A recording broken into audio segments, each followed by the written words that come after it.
सत्संग में आने का समय नहीं मिलता हमारे को, और हम अपने पेट के लिए न जाने कहाँ कहाँ देश विदेश में जा करके मजदूरी करने लग जाते हैं। परमात्मा कहते हैं, परमात्मा ने आके हमें बताया है, क्योंकि जो ज्ञान मैं आपको प्रचार कर रहा हूँ ये परमात्मा का दिया हुआ है, ये जनसाधारण की बनाई कथाएं नहीं है। और परमात्मा ने हमें आगाह करने के लिए, हमें चेताने के लिए ये तत्व ज्ञान अर्थात सत्संग प्रदान किया है। तो इन्होंने ये बताया कि हमारा कहने का तात्पर्य ये नहीं है कि आप काम ना करो, घर त्याग दो, ऐसा नहीं। प्रभु ने स्वयं आकर के वो लीला की थी, एक दुल्हे का रूप धारण करके और कपड़े बुना करते थे। हमारे लिए एक प्रमाण छोड़ गए, हमारे उदाहरण बना गए कि एक परमात्मा पाने के लिए जंगल में जाना, कर्म त्यागना अनिवार्य नहीं है। क्योंकि गीता जी में लिखा है कि अर्जुन यदि तू काम ना करेगा तेरा निर्वाह कैसे होगा। काम भी कर, राम भी रट। गलती ये कर रहा है कि तू केवल माया का मजदूर बना हुआ है, परमात्मा याद नहीं करता। काम भी कर, भगवान भी याद कर। लेकिन सत्संग माने के आए बिना की बात समझ में नहीं आती। एक समय परमात्मा बताते हैं कि राम नाम कड़वा लागे ये मीठे लागे दाम, दुविधा में दोनों गए भाई माया मिली ना राम। एक समय दास पंजाब के अंदर सत्संग करने गया हुआ था हमारे गुरु जी के स्थान पर। तो वहाँ हमारे गुरुदेव के जो शिष्य थे उनका कोई रिश्तेदार आया हुआ था, सपरिवार। शुक्र को वो आया हुआ था, शनिवार को उसने वापस वहां से चलना था। शनिवार को ही ये दास यहाँ हरियाणा से पंजाब में सत्संग करने जाता था, सेकंड संडे को। तो शनिवार को पहुंच जाते थे हम। संडे को सत्संग करके 12-1 बजे तक, 1:30 बजे से हम चल पड़ते थे, क्योंकि यहाँ सत्संग बहुत जोरों पर चल रहे थे। उन गुरुदेव के शिष्यों ने अपने रिश्तेदार से कहा कि कल आज महाराज जी आएंगे। शनिवार को जब वो चलने लगा चंडीगढ़ को, आज महाराज जी आएंगे, आप आज रुको, कल सत्संग सुन के जाना, बहुत अच्छा सत्संग सुनाते हैं और ये समय बार बार नहीं मिलता, आप आए हो, कल शाम तक चंडीगढ़ पहुंच जाना। तो उसने कहा कि संडे को यानी रविवार को एक पार्टी आनी है जिसके साथ मेरा एक अनुबंध होना है, और उसमें मुझे लगभग 5 लाख रुपए का लाभ होगा, बेनिफिट होगा। उन्होंने पूछा रविवार को किस समय आएंगे वो, कि 3 बजे दिन में। उन्होंने बताया कि 12 बजे 12:30 बजे तक सत्संग हो जाता, 10 से 12 बजे तक 2 घंटे सत्संग करते हैं। आप 1 बजे चलोगे तो 3 बजे पहुंच जाओगे चंडीगढ़, 4 पहुंच जाओगे, 1 घंटा उनको फोन कर देंगे, वो रुक जाएगी। वो कहने लगा नहीं आपको नहीं मालूम मेरे व्यवसाय का, तो काम चौपट हो जाएगा, मैं नहीं रुक सकता, फिर देखूंगा कभी। यूं कहकर वो चल पड़ा। परिवार के 4 सदस्य थे, चारों के चारों उस गाड़ी में, मारुति गाड़ी में, कार के अंदर विराजमान थे। अंबाले के पास जा लिए, वहां पर एक बजरी से भरा हुआ ट्रक खड़ा था, उसके पिछले व्हील निकाल रखे थे, जैक लगा रखा था, और उस स्वयं वो गाड़ी ड्राइविंग कर रहा था। उसको तो 5 लाख दिखाई दे थे, कुछ नहीं दिखा था, इतनी स्पीड से गाड़ी भगा रहा, क्योंकि आने वाले उस मेहमानों के लिए व्यवस्था करनी थी, गुटी सूटी लाने की, कितने कोई रेस्ट हाउस बुक कराना था, कोई होटल बुक कराना था। उसने वो दिखे गए, उसने मारी, उसकी गाड़ी जो है उस ट्रक के नीचे जा घुसी। उस गाड़ी की घुसने से वो जैक हट गया और वो लोडेड ट्रक बजरी का उस कार के ऊपर गिर गया। चारों के चारों सदस्य वही माटी में मिल गए। हे परमात्मा, अब सिर पर धर लिया उस 5 लाख के कॉन्ट्रैक्ट ने। जो काम करना था इस मनुष्य शरीर से वो कराया नहीं गया, और जोड़ रखे उस लोग भी ने 20-30 लाख के कौन बरतेगा भगवान जाने। और जो पाप कमाए परमात्मा नहीं बजा, फिर गधा बना कि तो सुअर बने 84 लाख दुनिया भोगनी पड़ेंगी। परमात्मा याद दिलाते हैं, राम नाम कड़वा लागे ये मीठे लागे दाम। भाई दुविधा में दोनों गए, माया मिली ना राम। पुण्यात्मा ये बात कर्ण सुन की नहीं है, ये कर पाड़न की है। एक भक्त कहने लगा, शुरू ये बातें जब सुनता है इंसान अपनी बुद्धि से सोचता है। कहने लगा जी ये तो बातें कहन की हैं, डराने के लिए कह रखी हैं, भाई तू गधा बनेगा, सुअर बनेगा, पशु बनेगा, ये तो डराने के लिए कह रखी हैं, ऐसा कुछ नहीं होता। और किसने देखा है और उसको बताया कि नादान, अब कोई चोर चोरी करता है और उसको कोई बताता है कि चोरी मत कर, तुझे पुलिस पकड़ेगी, पीटेगी, काला मुंह किया जाएगा, तेरी सजा हो जाएगी। यदि वो चोर नो कहे किसने देखा है, ये तो डराने के लिए कह रहे हैं, ऐसा कुछ नहीं होता है, तो उसकी नालायकी है। वो सभी बातें उसके साथ बीतेंगी तो उसको पूर्व आगाह किया जा रहा है कि चोरी करेगा तू पिटेगा, काला मुंह करेंगे और वह फिर सजा हो जाएगी। यदि वो डर जाता है, वो डर भी है और सत्य भी है। अगर वो उस डर से डर जाता है तो बुराई से बच जाएगा, चोरी नहीं करेगा, और चोरी नहीं करेगा तो सजा नहीं होगी। जो संतों ने हमें बताया है, परमात्मा ने आकर के हमें ये तत्व ज्ञान दिया है, उस पर हमने खरा उतरना चाहिए, उसको सत्य मानना चाहिए, और उसमें डर भी है और सत्य भी है।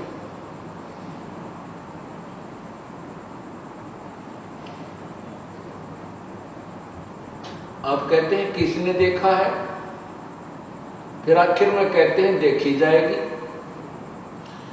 अब जिन्होंने देखा है उन्होंने बताया है। अब हमारे पास वो ज्ञान की आंखें नहीं है, तो हम ज्ञान नेत्रहीन हैं। और परमात्मा यानी जो संत जिनको ये ज्ञान था, वो नेत्रों वाले थे, ज्ञान की आँखियाँ वाले थे। अब उन ज्ञान की आँखियाँ वाले नेत्र वालों ने हमें बताया है कि ऐसा करेगा तो ऐसा पाप होगा, और हम नेत्रहीन उन आँखों वालों की बातों को नहीं मानते। और फिर कहते किसने देखा है, आँखों वाला देख रहा है, तुझे बता रहा है, अंधे तुझे नहीं दिखता, इसका मतलब किसी को भी नहीं दिखाई देता। अब कोई जंगल वन की तरफ जा रहा है अंधा, और उसको कोई आंखों वाला आकर कहता है कि सूरदास इधर मत जाइए, रास्ता गलत है तेरा, सूर्यास्त होने वाला है, तू जंगल में घुस जाएगा, यहाँ पर झाड़ हैं, कांटे हैं, इनसे जंगली जानवर हैं, तुझे मार डालेंगे, खा जाएंगे। और वो अंधारू पर पी रखी हो शराब उसने, वो बोल सकता है ये बातें कि किसने देखा है कि जंगल में कोई शेर है या भयंकर जीव है या कांटे हैं। अरे नालायक, वो जिसने देखा वही तो बता रहा है कि इधर जा रहा है, जंगल में ऐसे भयंकर जानवर हैं, ऐसा तेरे साथ बीतेगी। वो आंखें वाले की मानना नहीं, अंधे ने दिखता ना, बता फिर ना तो मर जा, फिर पड़ कुएं में, देख क्या होगा तेरे साथ वहां जाके जंगल में। तो संत थे, ये आंखों वाले थे, हम नेत्रहीन हैं, हमारे वो ज्ञान की आँखियां नहीं है। और हम उनका संतों की वाणी को काट देते, किसी ने देखा है तो वैसे कह रखिए, तो हम अंधे भी और ऊपर तो शराब पिए हुए व्यक्ति जैसा व्यवहार कर रहे हैं। फिर नौके देखी जाएगी, फिर देखी जाएगी। अरे मरे पाछा गधे बन के, गधे बने पाछा हम क्या देखेंगे, फिर तो कुमार देखेगा। ऊपर कमर पर 2.5 मन का बोरा होगा और अच्छा लंबा लठ पीछे कमर के ऊपर मारेगा। हमने देखना है, अब हम अब देख सकते हैं। अपनी आंख नहीं है तो संतों के द्वारा दिए गए इस ज्ञान से हम अपनी आंखें बनवा सकते हैं और फिर हम इस रोशनी के अंदर ठीक रास्ते चल सकते हैं। यहां बता रहे हैं, इस माया का गर्भ न करियो के हाथी के घोड़ा रे। इस माया का गर्भ न करियो के हाथी के घोड़ा रे। जोड़ जोड़ धन बहुत बटोड़ा लाखों और करोड़ा रे। जोड़ जोड़ धन बहुत बटोड़ा लाखों और करोड़ा रे। मानत न मन मोरा साधो, मानत न मन मोरा रे। बार बार मैं ये समझाऊं, जग में जीवन थोड़ा रे। बार बार मैं ये समझाऊं, जग में जीवन थोड़ा रे। दुविधा दुर्मति चतुराई में जन्म गया नर तोरा रे। दुविधा दुर्मति चतुराई में जन्म गया नर तोरा रे। अब भी आने मिलो सत्संग में, करो गुरु ज्ञान पर गौरा रे। अब भी आने मिलो सत्संग में, करो गुरु ज्ञान पे गौरा रे। मानत ना मन मोरा साधो, मानत ना मन मोरा रे। बार बार मैं ये समझाऊं, जग में जीवन थोड़ा रे। बार बार मैं ये समझाऊं, जग में जीवन थोड़ा रे। क्या बताया है कि दुविधा और दुर्मति और चातुरता अपनी सोचते सोच कर घना छाना बन करके, और दुविधा में दुर्मति। दुर्मति जब तक हम सत्संग नहीं सुनते, हम कितने छाने बने हैं थे, कितना ही हम संसार ये अध्यात्म भौतिक धन जोड़ने की अपनी बुद्धि को प्रयोग करते हैं। परमात्मा कहते हैं कि तत्व ज्ञान के बिना ये मनुष्य इस दुर्मति के कारण दुविधा यानी डुप्लीकेट माइंड, डबल माइंडेड आदमी रहता है। दुविधा दुर्मति चतुराई में जन्म गया नर तोरा रे। डबल माइंडेड कैसे होता है? जैसे सत्संग में बताया जाता है और कहा जाता है कि ये शराब नहीं पीनी, वह चोरी नहीं करनी, रिश्वत नहीं लेनी, हुक्का तंबाकू का प्रयोग नहीं करना, तो यहाँ डबल माइंडेड हो जाता है, दुविधा हो जाता है, क्योंकि वह गुट्टी ना छूटती। दोस्त आएंगे, रिश्तेदार आएंगे, ऐसा होएगा वैसा होएगा, लेकिन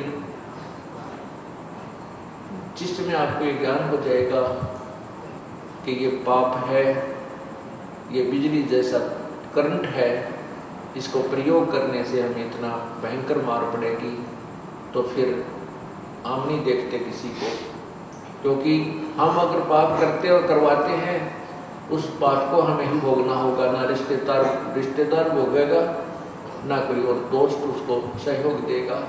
तब हमें डर लगता है कि हम ऐसी गलती नहीं करेंगे। तो यह ये बताना चाहा है परमात्मा ने कि अब भी आन मिलो सत्संग में। कोई किसी भी स्थिति में है, अब भी आन मिलो सत्संग में और करो गुरु ज्ञान पर गौरा रे। जो संत ज्ञान देता है, गुरुदेव जो ज्ञान देते हैं, उस पर अमल कीजिए। उसके ऊपर पूर्ण रूप से खरा उतर जाइए तो करो गुरु ज्ञान पे गौरारे। जो संत बताते हैं उन बातों पर ध्यान दो, तब तुम्हारा कल्याण सुनिश्चित है। इसी प्रकार बताया है कि ये संसार समझदा नहीं, कहंदा श्याम दोपहरे नु, गरीबदास ये वक्त जात है, रोओगे इस पहरे नु। ये संसार समझदा नहीं, कहंदा श्याम दोपहरे नु। अब पुण्यात्माओं, जब तक हमने ज्ञान नहीं, हम अपने इस नैतिक जीवन को ही उत्तम मान रहे हैं। शराब पी का इंसान यदि धूप में पड़ा हो और उसको कोई कहे अरे भले आदमी उठ ले तू यहाँ से, बहुत गलत जगह पड़ा है, ऊपर से धूप सता रही है, तो शराबी कहता है मत छेड़ मुझे, आहा आनंद हो रहे हैं, पसीना पसीना हो रहा है, कुत्ते उसका मुख में मुत जाते हैं, और फिर भी कहता है मौज हो रही है, मुझे मत छेड़, आनंद हो रहे हैं। क्योंकि उस शराब के नशे में उसको वह गर्मी महसूस नहीं होती, जबकि सारा पसीना पसीना शरीर को पड़ा है। ठीक हमारे ऊपर ये ज्ञान अज्ञान का ऐसा दबाव बना हुआ है कि हम इतने दुखों को भी सुख मान रहे हैं।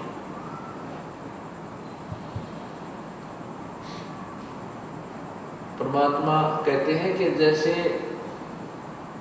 ये संसार समझदा नहीं, कहंदा श्याम दोपहरे नु।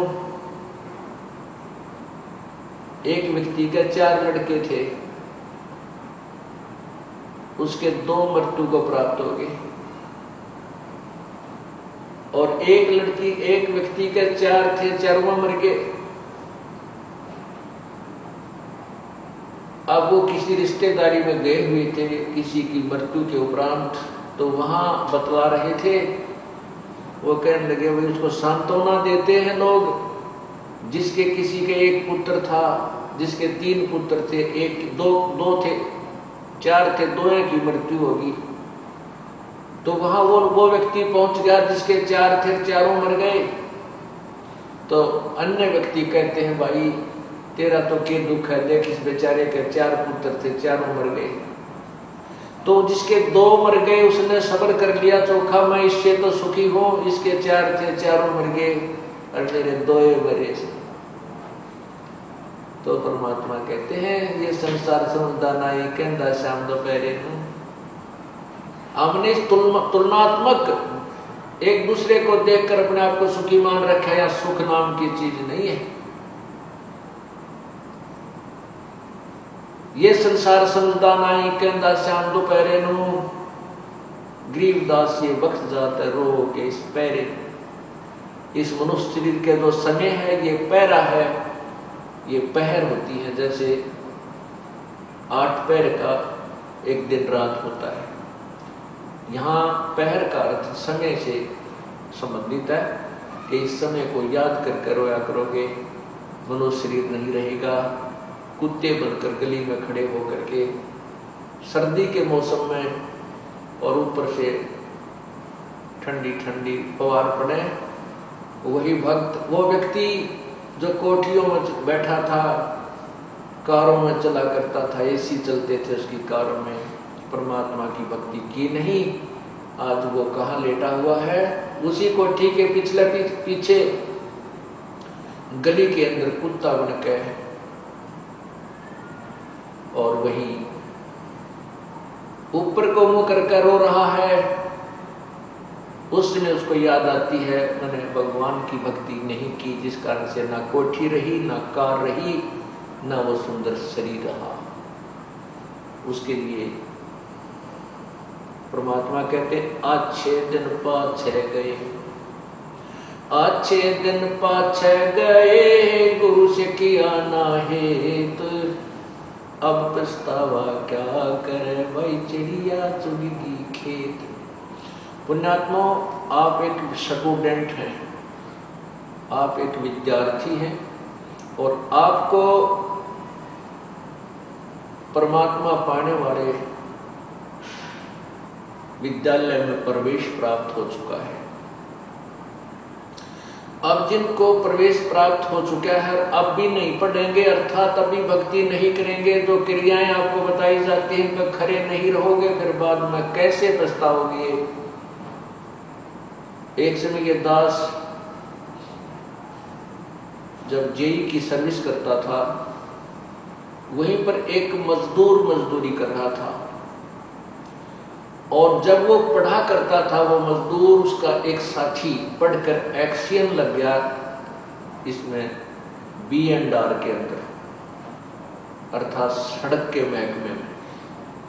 वो उसका साथी सहपाठी जो पढ़ा नहीं मजदूरी कर रहा था, वो तो सड़क के ऊपर टोकरियां डाल रहा था, सड़क के किनारों पर जो खड्डे हो जाते हैं, और उसका जो सहपाठी था वो एक्सियन कार में बैठा हुआ उसी सड़क से जा रहा था।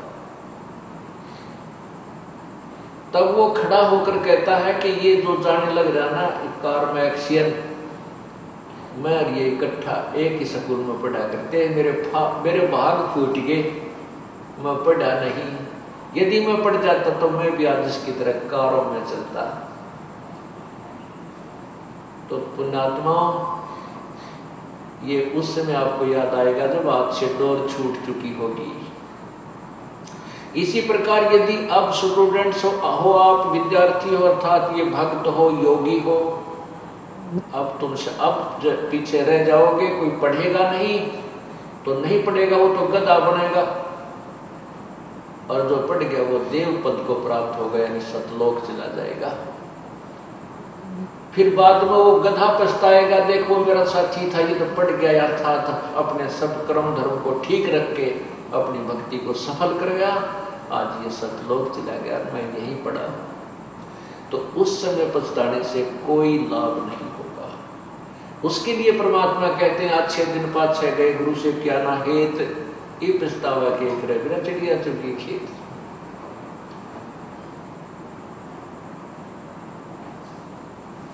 अब पुण्यात्माओं, ये चोट है जो सत्संग में आत्मा को जगाती है, ये झटके हैं, ये उठा पटक है जो कपड़े को धोकर उसका मैल निकालता है, ये परमात्मा की वाणी आत्मा को चोट करती है, इस आत्मा को झंझोड़ कर रख देती है, जो यहाँ ये निश्चिंत होकर बैठ गई है कि ईब तेरा कुछ ना बिगड़े, और तुम उसमें मौज करेगी नहीं।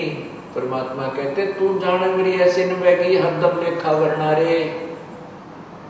अब हम जवान हैं, आप जवान हैं, तीनों सोच रहे हो मैं जवान ना रहूंगा, नहीं, आप छोटे से बालक भी थे, आप जवान सदा नहीं रहोगे, एक दिन वृद्धावस्था भी आओगी, ये बाल भी दौड़े हो जाएंगे, जाड़ दांत भी नहीं रहेंगी, और ये शरीर यूं यूं हल्लेगा है, और फिर बहुत बुरा हाल हो जाएगा, ना जाने कोई बीमारी घर कर जाएगी, ना पता कोई और दुर्घटना घर में घट जाएगी, ये सदा ये चीज नहीं रहेगी जो तो सोच बैठा है। शरण पड़े को गुरु संभाले, जान का बालक बोला रे, कहे कबीर तुम चरण चित रखो, जो सोई में डोरा रे। जब आप सत्संग में आ जाते हो, सत्संग में आने के बाद आप नवजात शिशु जैसे होते हो, किसी का तो आज ही जन्म होया है, किसी का कल होया होगा, किसी का 10 दिन पहले, किसी का 2 महीने पहले, किसी का साल, कोई 2 वर्ष का, कोई 4 वर्ष का। अर्थात जिस दिन आपको गुरु जी का उपदेश प्राप्त हो जाता है, उस दिन से आपका मानव शरीर प्रारंभ होता है, और जब आपको ये मानव शरीर प्राप्त होता अर्थात प्रारंभ होता है, अर्थात आपको उपदेश गुरु का मिल जाता है, तो आप भोले भाले बालक होते हो। आपके जो प्रारंभ में कुछ गलतियां आपकी हो जाती हैं, तो उनको एक भोला बालक जान के संत गुरुदेव आपको संभालते हैं, अर्थात आपकी गलतियों को क्षमा कर देते हैं, आपको मांजते हैं, धोते हैं, परमात्मा के से मिलने योग्य बनाते हैं। जैसे बच्चा ने टट्टी पेशाब करके सारा शरीर खराब कर रखा होता है, कपड़े भी खराब कर रखे होते, तो माँ उसको सीने से नहीं लगाएगी, पहला साफ करेगी, धोएगी और फिर उसने नए कपड़े बना के सीने से लगाओगी, प्यार करेगी, दूध पियाओगी। इसी प्रकार परमात्मा बताते हैं कि शरण पड़े को गुरु संभाले, जान का बालक भोला रे। आपका क्या कर्तव्य है? आपका केवल इतना काम है कि कहे कबीर तुम चरण चित राखो, जो सोई में डोरा रे। आपका इतना लगाव गुरुदेव में होना चाहिए, आपका इतना प्रेम बढ़ जाना चाहिए अपने गुरुदेव में, जैसे सुई के अंदर वो धागा डाल दिया जाता है, उसके लटकता रहता है, इधर जाओ चाहे इधर जाओ, उससे दूर नहीं होता, और वो लटका रहेगा धागा, तो वो यूजफुल होगा। तो हमारा आपका इतना ही काम है कि अपने गुरुदेव के अतिरिक्त आपके गुरुदेव अपने गुरुदेव से दूर ना होना। द्वार धनी के पड़ा रहे और धक्के धनी के खावे, कहे कबीर सो काल झक झोल ही, भाई द्वार छोड़ ना जावे। द्वार धनी के पड़ा रहे और धक्के धनी के खाव, 100 काल झकझोल ही पर द्वार छोड़ नहीं जा। अब जैसे ये काल ने झकझोल करा था अपने साथ, ये जो कांड हुआ क्रोधा कांड, ये काल का झकझोल था, और अत्याचारी लोगों ने अपने पाप बढ़ा लिए, और हमारे बच्चे इस ज्ञान को समझ चुके थे, इसलिए धनी के द्वार से दूर नहीं हुए। कहते हैं द्वार धनी के पड़ा रहे और धक्के धनी के खावे, 100 काल झकझोल ही पर द्वार छोड़ ना जावे।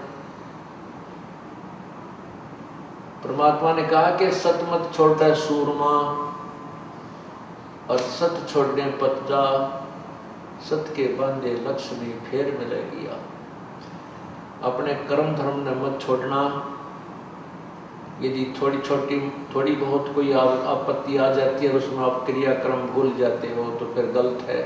नहीं, अपना लगे रहना, और फिर देखना आपकी फिर वही मौज कर देगा परमात्मा, कि सत्य के रहने से वही जो का तुम आपको सब वस्तु प्राप्त हो जाती है।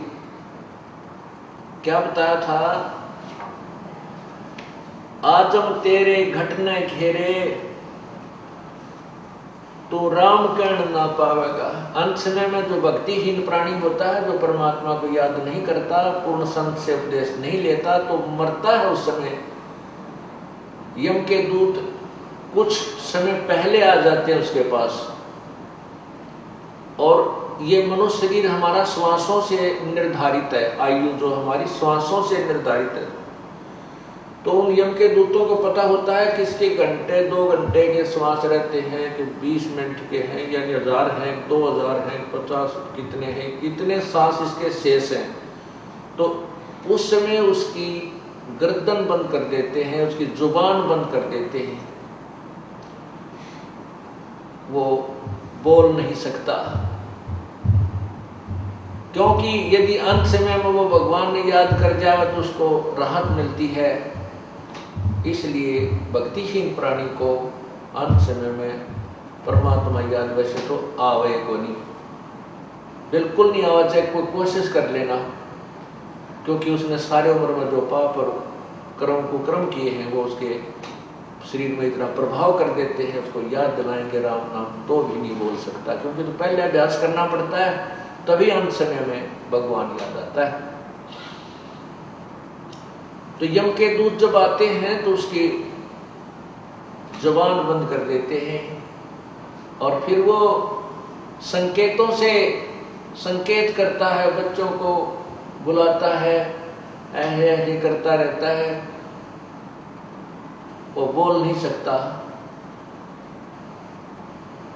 क्योंकि यम के दूतों ने उसकी गर्दन, उसके घट को अंदर से घेर लिया है। और भक्तिहीन प्राणी फिर क्या करता है? संकेतों से बोला है। अब देखो अंत समय में राम नाम उसके याद आएगा जो पहले अभ्यास कर रहा है, जैसे अब आप आते हो, नाम ले लिया, ज्ञान सुना, कभी आरती कर रहे हो, सुबह का नित्यनेम कर रहे हो, कभी दोपहर की रामायणी कर रहे हो, फिर कभी शब्द सुन रहे हो परमात्मा की महिमा के, कभी सत्संग सीडी अपने कोई कैसेट से सुन रहे हो, और कभी अपना फिर मंत्र याद कर रहे हो। तो आपका अभ्यास बढ़ गया, आपको स्वप्न में भी भगवान याद रहेगा, रात में भी, दिन में भी, काम धंधे तो फुर्सत मिलते ही परमात्मा याद आ जाता है। और जब आपकी मृत्यु होगी आपका ही भगवान याद आएगा फिर, क्योंकि अंत समय में जब हम भगवान को, क्योंकि गीता जी में लिखा है 8वें अध्याय के 13वें श्लोक में कि अर्जुन मेरा एक ओम मंत्र है, इसका अंतिम सांस तक, आखिरी सांस तक, मरते समय तक इसको याद करता हुआ शरीर छोड़कर जाएगा तो मेरे वाली गति को प्राप्त होगा। और 8वें अध्याय के 8 से लेकर 10 मंत्रों में ये कहा कि उस परमात्मा की भक्ति करता हुआ जो प्राणी अंतिम सांस तक उसकी भक्ति करता, शरीर छोड़कर जाता, तो उसको प्राप्त हो जाता है। और ये बिल्कुल सही है। परमात्मा कहते हैं राम नाम रटते रहो, राम नाम रटते रहो जब तक घट में प्राण। आखिरी सांस तक सभी ये सिमरण करना पड़ेगा, क्योंकि हमारा श्वास से सिमरण चलता है, वो सतनाम होता है, और उसका अंतिम सांस तक जाप करने से ही हम परमात्मा प्राप्त होते हैं। अंत समय में सांस सुमरण जब होगा जब हम पहले अभ्यास कर रहे होंगे। अब जैसे कोई दिन में केले बेच रहा रेडी पर, सारा दिन करता, ले लो 10 के 20, 10 के 20, 10 के 12 के 8, 12 के 8, बढ़िया। रात में फिर वो इतने रुके मारे हैं सारी रात, ले लो 8 के 12, 12 के 8, 12 के 8। तो जैसा उसने दिन में अभ्यास किया ऐसा ही रात में। एक समय हम पढ़ा करते छोटे छोटे 5वीं 6ठी 4थी में, हमारा एक चाचा था दूसरे दादा का, वो बोला था कि किसी के भी आकर रात में दिन में वही खाना खा लेता उन्हें सो जाया करता। वो बाजरे का रुखाला जाया करता, बाजरे का रुखाला जाते थे। चिड़िया बहुत परेशान करती हैं, बाजरे को खाती हैं, उनको सारा दिन रुखवाले ने ऐसा करना पड़ता, हर हर करनो को फटकना रखते थे, गोफिया वो छोड़ते थे, कुड़का आवाज लगाते थे। तो दिन में वो 1-2 महीने पक्का अभ्यास हो जाता हुर्र करूँगा। वो एक दिन हमारे हम ऊपर पढ़ रहे थे, गर्मियों के दिन होते हैं वो, तो वो आके वहाँ सो गया, हम अपना पढ़ रहे थे, वो एकदम जोर तो उठा, बोला हुर्र। हम भी डर गए, वहाँ क्या हो गया? हमने उठाया, वहाँ चाचा क्या हो गया तेरे? वो उठ कर देखने लगा, नो बोला मन नहीं, नो सोचा मैं वहाँ खेत में बाजरे का रुखाली कर रहा और चिड़िया आ गई, वो खा रही है, उनको भगा रहा था हुर्र करके। अब दिन में हुर्र करेगा तो रात में हुर्र याद आएगी।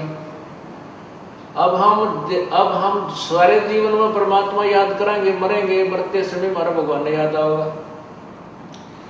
और जिसने परमात्मा याद किया नहीं, सारा दिन सारी उम्र खो दी 2 के 20 बनाने में, तो उसका समय परमात्मा याद नहीं आएगी। वही बातें, वही कुमत याद आएगी। एक समय एक बुढ़ा ऐसे ही एक वृद्ध मरने लगा, उसकी जुबान बंद होगी। जुबान बंद होगी तो अब उसने घर वालों ने, बच्चों ने ये पता था कि हमारे पिताजी के पास पैसा बहुत है, ऐसा उनको डाउट था। और बीच बीच में वो बुढ़ा भी अपनी सेवा करवाने का हमारा संकेत कर देता था, भाई मेरा धन दाब रखा है, जो सेवा करेगा उसी को बताऊंगा। तो पहले बुजुर्ग यह ताली लाया करते सेवा करवाने की, यही फार्मूला बनाया करते, और बच्चे फिर सेवा करते, पिताजी अंत समय मुझे धन बता जाएगा। तो उन बच्चों को शंका होगी कि पिताजी, और वो वृद्ध की जुबान बंद होगी, वो संकेत कर रहा है, ऐसे ऐसे ऐसे कर रहा है।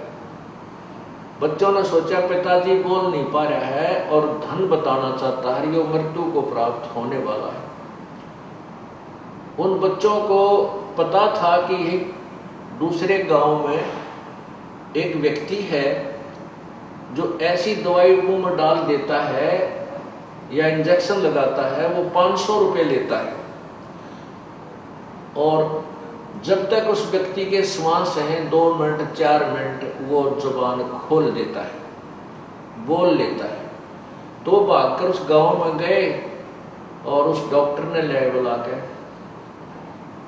और उस डॉक्टर ने उसका इंजेक्शन लगा दिया, 500 रुपये लेगा, वो चला गया। बूढ़ा बोलने लग गया। तो वो कहने लगे, पिताजी बता, जल्दी बता दो कहाँ रखा है वो धन। वो बुजुर्ग कहने लगा, वहाँ एक बुजुर्ग बोला रहे, वो बाछड़े ने, गांव के बच्चे ने झाड़ू खा ली, तुम कित मर गए, मेरे पास सत्यानाश करोगे, तुम ध्यान नहीं रखते। गांव के बछड़े ने झाड़ू खा ली, सारी नाश कर दिया। नो कह बूढ़ा मर गया, इतना सांस शेष रह रहा था। अब वो गाय का बच्चा कोई झाड़ू खा रहा था और बूढ़े की दृष्टि मरते समय उस पर पड़ेगी। उसके मन में यह चिंता होगी, तेरे मरने के बाद ये बच्चे नाश करेंगे, देख कति संभाल नहीं करते, और यह झाड़ू खराब कर दी बच्चे, गाय के बच्चे। अब उन दोनों बच्चों ने माथे माथ मारा, पिताजी यह 2.5 आना की झाड़ू 500 रुपये में पड़ेगी। अब बुढ़े ने सारी उम्र यही चिंता रखी, अंत समय में ये नहीं करते, राम नाम रटा नहीं, तो अंत समय में वृत्ति वही हो जाती, वैसी हो जाती है। और जहां आशा तां बासा हुई, मन कर्म वचन सोमरी सोई। जहां आशा तां वासा हुई, मन कर्म वचन सुमरियो सोई। अब जैसे गीता जी के अध्याय नंबर 8 के 13 मंत्र में कहा कि मेरी भक्ति करेगा तो मुझे प्राप्त होगा। 8वें अध्याय के 7वें श्लोक में भी कहा कि अर्जुन तू मेरी भक्ति कर, युद्ध भी कर, मुझे प्राप्त होगा। 8वें अध्याय के 8 से 9 10 में कहा है कि उस परमात्मा, पूर्ण परमात्मा की भक्ति करेगा तो उस परम देव पुरुष परमात्मा को तो प्राप्त होगा। यानी मन कर्म वचन से, चाहे तूने इस ब्रह्म की भक्ति करनी है, चाहे पूर्ण परमात्मा की करनी है, दोनों उस जिसकी भी करेगा, मन कर्म वचन से ही करेगा। हाँ, जहाँ आशा ता बासा हुई, अगर आपकी आशा उस ब्रह्म में रहेगी तो ब्रह्म के लोक में रह जाएगा। आपकी अंत समय में आशा सतलोक में दृढ़ होगी तो आप सतलोक चले जाओगे।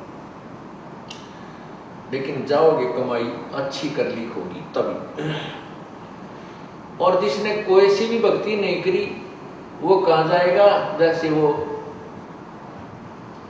अंत समय मरते समय बच्चा में चिंता होगी, बच्चों में, अपने परिवार में ममता रह जाती है, और वही मर के फिर पशु बन जाएगा, कोई कुतिया बन जाएगी, कोई कुत्ता बन जाएगा, कोई गधा बन जाएगा, या कोई बैल बने, कोई पशु बने।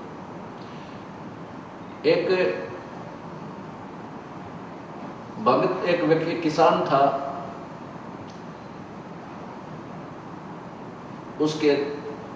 उसके पास परमात्मा कबीर जी जाया करते थे साधु संत रूप में। उसको समझाते थे, भाई चौधरी साहब भक्ति कर लिया करो, जैसे विचार देते थे, भक्ति करो, मानुष जन्म बार बार नहीं मिलता। हमने जो पढ़ाई पढ़ रखी होती है वो उल्ट पढ़ रखी होती है। हम कहते हैं कि अभी भक्ति करने का समय नहीं, हम तो बुढ़ापे में भक्ति कराएंगे, अभी तो बच्चे पालने हैं, बड़े कराएंगे, इनका ब्याह करनी है, शादी करनी है, नो करना, मकान बनाने। लेकिन संत बताते हैं कि भक्ति करने के लिए कोई समय का सीमा नहीं है। और क्या पता बूढ़े हो, पहले मर ले, बूढ़े ना भी हो पाओ, फिर कैसे करेंगे?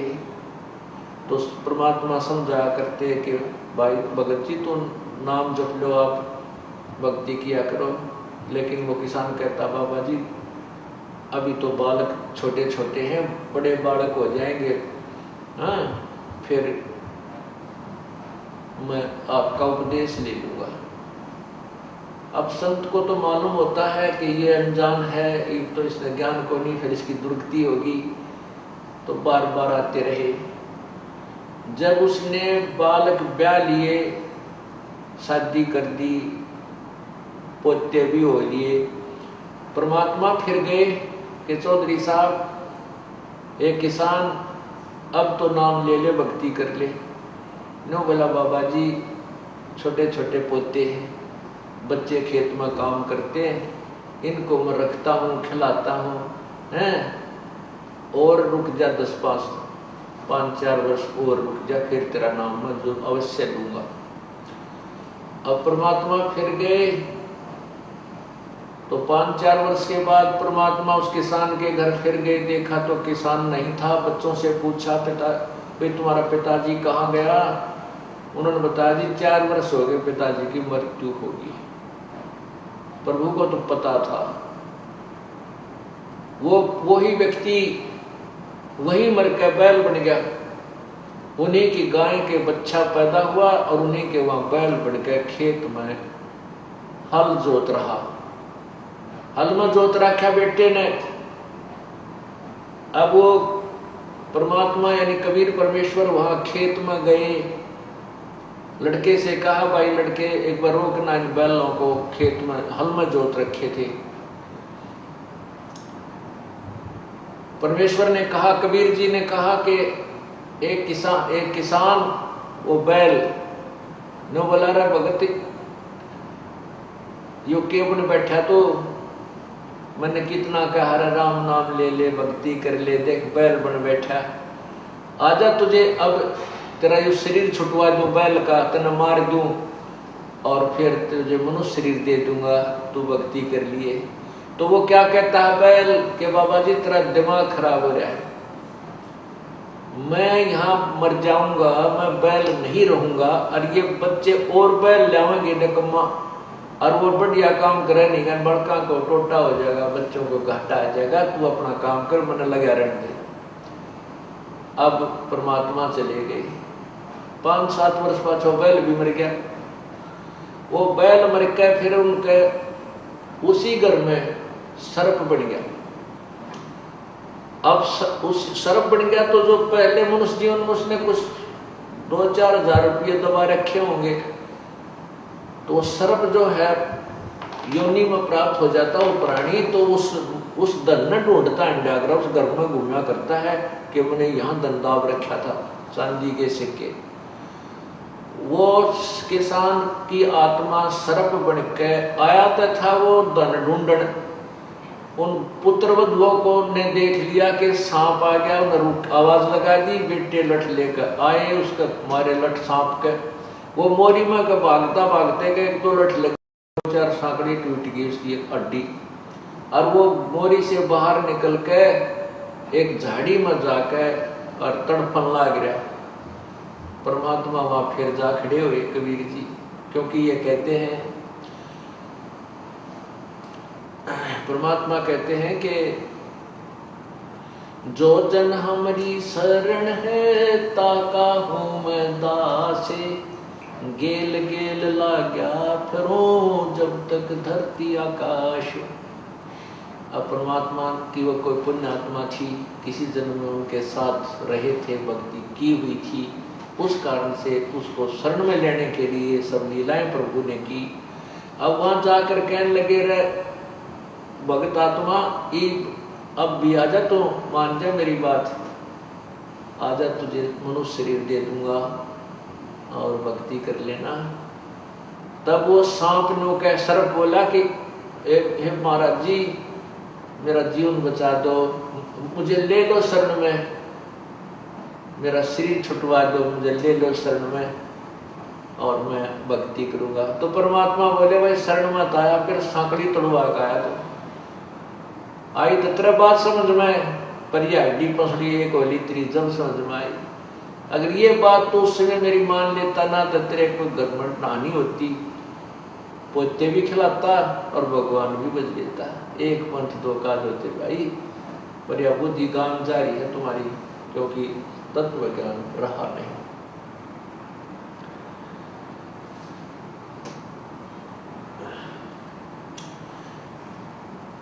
मेरे साधो भाई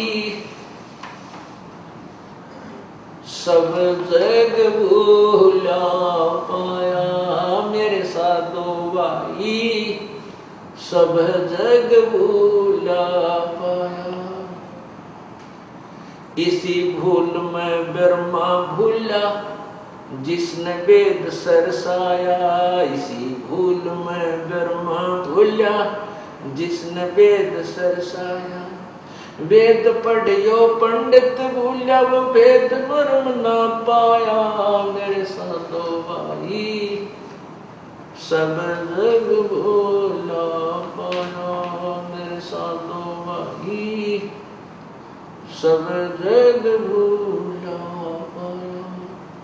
इसी भूल में विष्णु भूला जिन वैष्णव धर्म चलाया। इसी भूल में विष्णु भूला जिन वैष्णव धर्म चलाया। कर्म कांड का बांध महात्म 84 जीव भरमाया। मेरे साधो भाई सब जग भूला पाया। मेरे साधो भाई सब जग भूला पाया।